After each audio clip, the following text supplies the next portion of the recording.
we're joined by head coach Paul Culver III of the Sheridan Generals, and I always appreciate your time, Coach. You're one of my favorite coaches to talk to each and every year, talking some football. And first, I want to ask you, because obviously I want to talk about the rivalry with Tri-Valley and everything, because obviously it's a long-standing rivalry, and it's one of the biggest in the state and certainly in this area. But more importantly, just kind of the recent tragedy with their head coach, Josh Wright, who passed away a couple weeks ago suddenly and tragically. And it's just a super sad situation for that community in Dresden. And I know you have a lot of respect for, their football program, their community, and the coaching in the MVO. It's a tight-knit group. It's great coaches. And you guys are all, I feel like, pretty friendly with one another. And it's a brotherhood. And I kind of just wanted to get your thoughts on and your reaction to kind of that news a couple weeks ago, and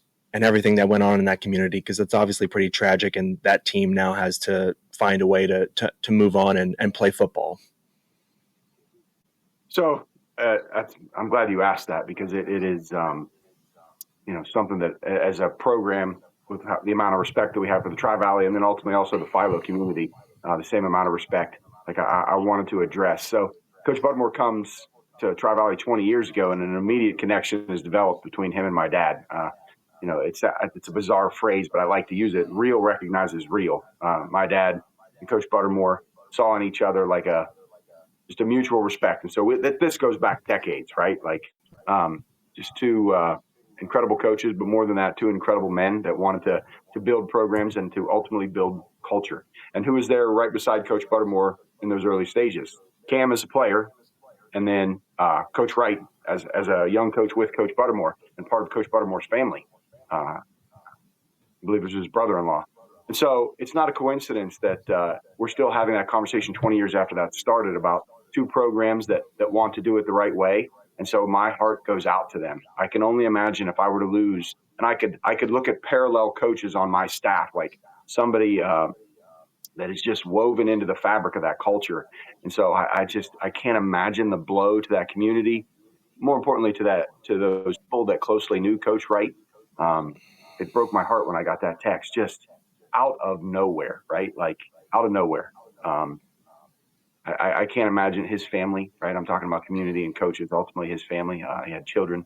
It breaks my heart. 50, give or take, years old, 51, something like that. That's far too young. So my heart goes out to them. Nothing but respect. Excited for Coach Wright and the chance that he had earned, right, in a program that he had cared about. And the Philo community as well. He spent an awful lot of time there. Coach Linscomb does a great job. So nothing but positive love and thoughts and prayers heading out to them. I appreciate you sharing your thoughts on that, without a doubt. And I guess we'll now shift to your team and, something a little bit more positive and everything. And I remember talking to you last year. It was week 9 against Tri-Valley. And I had talked to you that week because we were doing that game. And then I was in the locker room for your pregame speech. And you said something to the effect of, all these media guys keep bringing up 1-2, rough start to the season, this, that, and the other. And I was one of those idiots that asked you about being 1-2. Do questions like that, make you mad, fuel the fire? I mean, questions like that from idiots like me? Definitely not an idiot, Will. I honestly thought that. No, I'm just. So you guys are a partner, and I am very fortunate to be the head coach of the Sheridan Generals.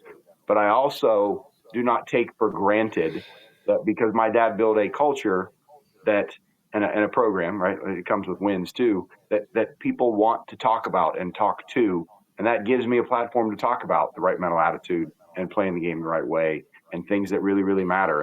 And so I'm grateful for your partnership. We're sitting here talking about football at 9:00 in the morning. And so that doesn't mean that I don't phrase the questions or the conversations that I've had with people in a way that can help me get through to 16-year-old kids. Sure. That's all I want to talk about. I can imagine I was spinning a yarn. But at the same time, it was true, right? It was 1-2, and I wanted them to hear that repetitively. I don't remember if it was that night, but I remember talking to them about a famous poem called Invictus, and a lot of people know it because it's been used in movie titles. But out of the night that covers me, black as the pit from pole to pole, I thank whatever gods may be for mine unconquerable soul.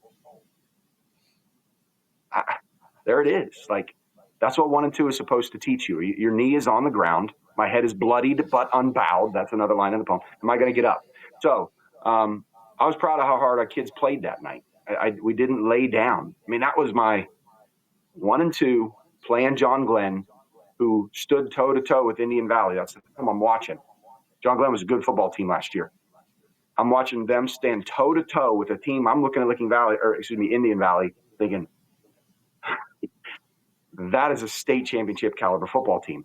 I mean, they are fantastic in multiple phases, and John Glenn's trading blows with them, Indian Valley. And that's who we play, and we're 1 and 2. And so I'm just talking the messaging of the kids, like, we're going in there, we're going to play hard, and we got to do it at John Glenn. And I was so stinking proud of them. And while our season still never, we didn't finish 8 and 2. We started 1 and 2. We didn't finish 8 and 2. We still had our stumbles. There were moments that I was so proud, especially of our seniors, the performance that our seniors put on the field in those pivotal games, like against John Glenn, Philo, and Tri-Valley, and New Lex too, for that matter. I was so proud of them, and their heads are unbowed, and they have every right to feel that way, that they fought to the very end. So you just helped me create that story better.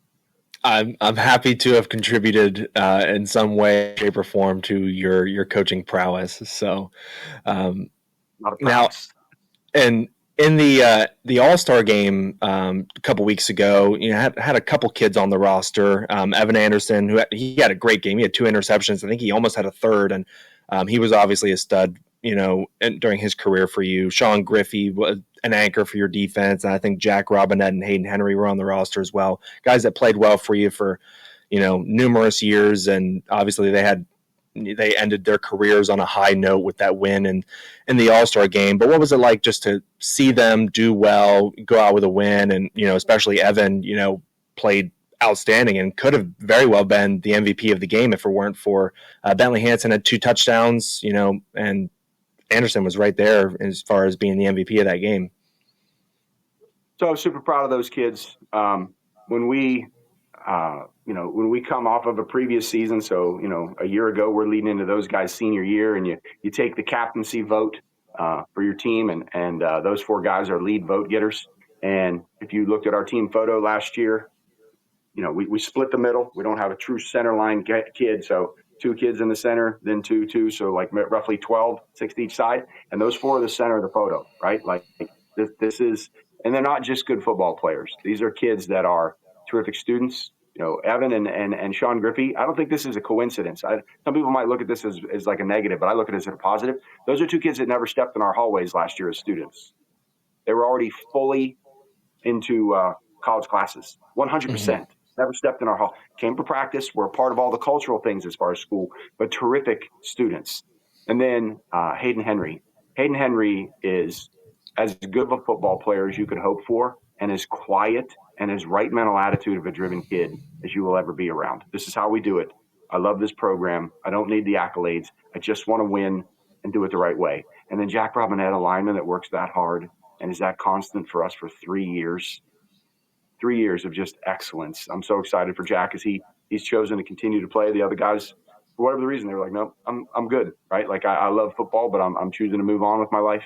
And but I'm really excited for Jack because I think he's still got big things ahead of him. So I was proud they got to wear the white S one more time on those helmets, and the blue jerseys look good, but that white S pops, man.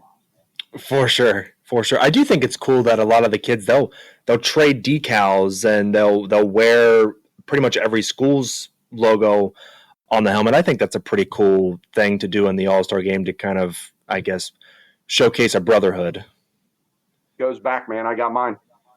I have my stickers. I could go find them. It might take me too long for the podcast, but I could go find them. I've got That's mine. Fair. It's really cool, right? It's really cool. It's just something about the interweaving of that game. Like we could go down that rabbit hole, and that's not necessarily what this is about. But when I played in that game, like there's some intense rivalries, man. Like, and I had some kids I literally had a kid say to me, "You know what, Culver? We hated you." Oh, tell me what you really think. Right. So it's all good. So that game is special. And I'm glad our kids got to be a part of it. You're entering another off season, and I mean, how's everything going with your off season so far, and what's coming up, I guess, over the next month or 6 weeks as you get ready for week 1? So the kids, I mean, so we are fortunate enough at Sheridan that we have weight training class, right? So a gym credit for weight training, and the bulk of our kids can work it in their schedule. So our kids work hard, the whole school year. But then in February we start picking up with some extra stuff, and I get into the metrics of it, like what's their 40, what's their vertical, what's their broad jump. Like we're monitoring a lot of those kinds of things, and our kids have gotten a lot better physically, right? Like last year that was something that, because we only had a 15-man senior class, and of that 15, 5 or 6 of them really were just like a part of the program. There really were like 10 football players. And for a team like us to compete at the level we want against a Tri-Valley, who's going to put together 20 seniors, Licking Valley 20 seniors, right? Like, let alone, New Lex, terrific football team, and on and on. We didn't have those bodies. We didn't have those sophomore juniors. They weren't ready yet. We needed more senior physicality. And so that's priority 1. I mean, I hate to say it. I think I say this too often. Man, it's who I am, right? I teach physics. F equals MA, force, mass. So big works, and fast. So we really had a great off season. And now it's transition time. Like we're doing some 7-on-7, and it's leading into, like, now we're talking about the schematics after 7-on-7s and during 7-on-7s and things like that. You use those strategic days to start saying, like, we're not just a brick or a sledgehammer. We're also a scalpel, in that sense that we have some sophistication in what we do. So it's kind of that transition time where you start honing it all together. Just got to stay healthy. That's been a little bit of a problem, but still good. I'm sure your dad's legacy and memory, it follows you everywhere, but do certain memories and things pop up like during every off season, whether it's walking into the weight room or it's on the practice field, you go to a scrimmage, like do certain things kind of pop up every off season that you think about often? So I was just having that conversation with somebody the other day. Like, I'm constantly surrounded by him, right? Like, and virtually all of it reminds me of him. I mean nothing negative by this, but I still don't think of it as my program. It's not my program. And I don't know that if I had been the guy that built it, would I think of it as my program. It's the community, it's the school, it's ultimately the kids and the families. But especially so in the sense that it's my dad's program. Something as simple as our current football storage, where we put our equipment and our jerseys and things like that, was the old weight room. Okay, so like built a new school, new weight room in the new school, old school storage facility, which was, a storage facility that my dad turned into a weight room. So something simple as that. I was in there a week ago, and I'm looking, he used to sit on the steps because it was a basement, and he'd sit on the steps where he could see everybody, and just this like raptor gaze, right? Like see everything. So kids would like to try to stand in the corner to get away with being lazy, and he'd see it all. I think he could see off of walls, like definitely could hear. That was the big, we called him radar. Everything, he could hear everything. So little things like I'm in a basement storage room, and I look over at those steps, and I just feel like there's an imprint in concrete steps. And it's a metaphor for this community when the kids wear right mental attitude across their chest. And when they're in there grinding with each other and holding each other accountable, and it's special.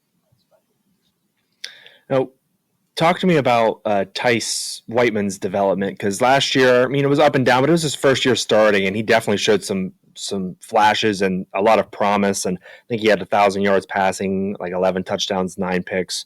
But he is getting a lot of looks from Division I schools. I know he's thrown out at Toledo and Ohio, Purdue, Western Kentucky, Ohio State, West Virginia, Miami University. He's been all over the country kind of throwing around and showcasing his arm. What have you seen out of him this offseason as he gets ready to transition into year 2 as a full-time starter?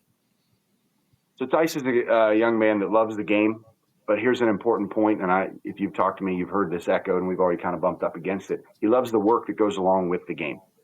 There are kids that they pick a sport, they love that sport, but all they want to do is play the sport, right? They don't understand that you have to put in, and I'm not just talking skill work, football work, like footwork. I'm talking like hit the weight room, plyometrics, those kind of, and Tyce does that, right, all the time. And so his physical body has changed. It's not like there was something wrong with it. but he's gone from a 15 and a half, whatever he was, to a 16 and a half, pushing 17-year-old young man, right? Like, and I don't know exactly how old Tyce is, but give or take, that's roughly a sophomore into a junior.